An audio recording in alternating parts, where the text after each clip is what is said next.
All right, so we're to the eighth commandment. We're getting there to the kind of final bit here. Another one of the short ones on there, not hard to understand, but it's one, I think, again, that you live this out. You shine a bright light on who God is and his character. So Exodus chapter 20, verse 15, I'll just read it in its entirety. I think it's the shortest one. You shall not steal. So it's that we shouldn't be stealing. And it calls for us to have this boundary on our heart, that we can't take what is not ours, and to be really, really clear, like super clear about what's ours and under our possession and what's not. And so, Derek, to begin, give us a little bit of biblical context and kind of set up the situation on this command to not steal. Mm-hmm.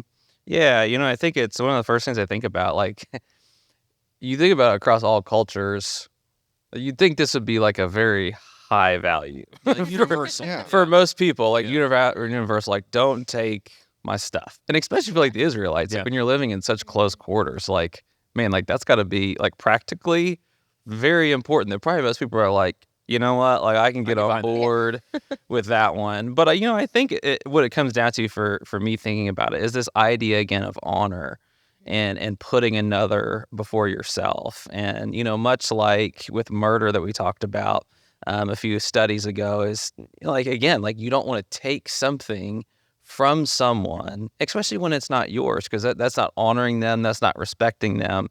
And at the same time, it's just like, I just think it's one of those things that even today, like, is very simple and very practical, but there are so many other ways that I think you can take advantage of someone rather than just taking something specific. And if I were to guess, I would imagine God cares a lot about those things just as much as taking actual physical things. Yeah, I think about that. And a lot of times I think people steal attention by exaggerating things. And it's a unique form of stealing, but you exaggerate the way a situation happened. And it's a unique form of lying and deceit. And you see that where at the heartbeat of what's going on with stealing is you're pretending that something is yours that's not yours. Mm-hmm. And it's fascinating to kind of see that play out. So, Brandon, today in today's church and today's culture, what's it mean? I like what you said there, and it was exactly where I was going to go with. I think this command is so much about the concept of ownership, right? Like who ultimately owns everything. And the Bible tells us it's God, right? Psalm 24:1 is very clear, like the earth is the Lord's and everything in it. And so when we think about stealing from our neighbor, or when we think about taking what belongs to them, like what we're ultimately doing is saying like, hey, God, what you've given them, like I want that. We're kind of messing with God's sovereignty over other people's stuff. Like God has blessed them with this. God has given them either this place of position or these possessions, and we're trying to take them as our own. One of my jokes to my wife is always, the reason we don't have that is God knows we can't handle it. So again, your attitude, like, we'll get that when we can handle it. You need to straighten up, and then we can have that. Yeah. Sorry, keep going. But, I think our culture has largely insulated us against how we steal in little ways, along the way, because we don't always see the effects of it. Like if I break into Derek's house and take food or something, that's obviously going to have an economic impact on him. Like, oh, I got to go repurchase that food or whatever. But, if we steal from a store, well, we can kind of justify that. Well, they're a corporation, right? They're not going to miss it. And da, da, da. And what we ultimately end up doing, though, is that affects everybody, because it drives up prices across the board.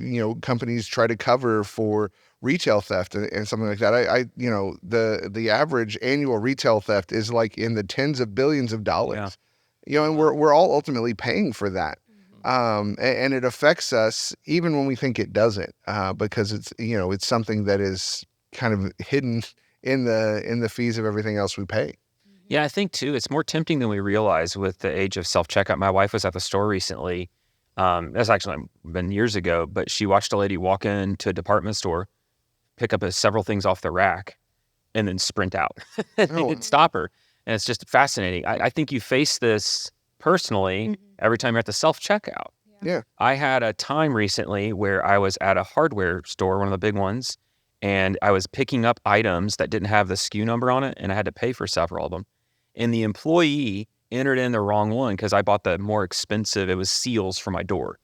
And he entered in a cheaper one. I had gotten the more expensive one. And I had a decision to make. I could have done that right then and there, or I could have done the right thing. And it's fascinating. You can do that every single time. If you pick up the organic bananas, you can pay for the inorganic bananas and no one's going to know.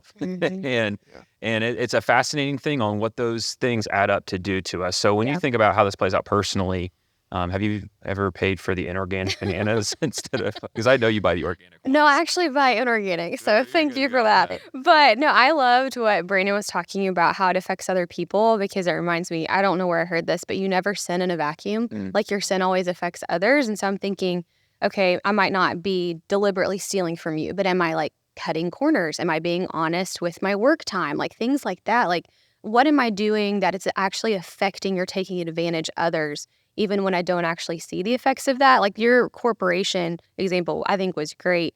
But then I also think about what Derek said actually about murder, and he kind of flipped it of like, do not murder, but lay down your life and give sacrificially. And I think we can do that here too. Don't steal, but like give freely what God has given you. And I think back to, the first church in Acts 2:44, it says all the believers were together and had everything in common, selling their possessions and goods they gave to everyone as he had need. And so I think, okay, I might not be stealing, but am I like hoarding in my heart what the Lord has given me?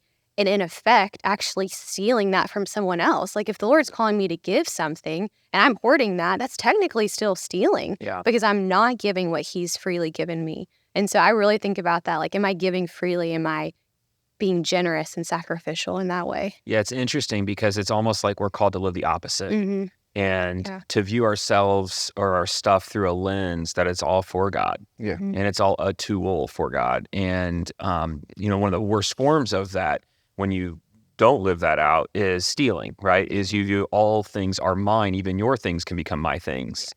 And it really challenges us. And probably one of the biggest challenges I hear you guys saying is to live the complete opposite, which is, I think about little things, right? I remember right when we got new wood floors in our house and my kids were doing kid things and we got a scratch on them.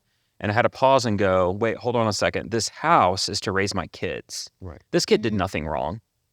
These are just wood floors. It's a tool to raise my kids. I need to chill. And the same thing with them. I moved up from an 07 car to something newer.